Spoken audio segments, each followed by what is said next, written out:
Hi guys, welcome back to my channel. Today I'm going to show you how you can activate or enable dynamic lighting. You can adjust dynamic lighting on your Windows 11. So the first thing to do, you can open settings. Here you can try to click on dynamic lighting on the settings personalization.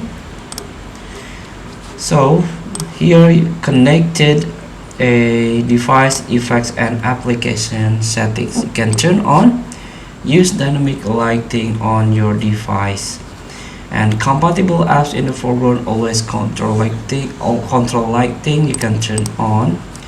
And of course this one, background light control, let another app control lighting when an app or game is in use. Apps have control in order to choose below. Here we go, dynamic lighting background controller. And if you set up dynamic lighting, LED lighting, you can try to activate dynamic lighting feature on Windows 11. So feel free to try. Thank you for watching. Don't forget to comment, like and subscribe. Also click the next button below. See you in the next video.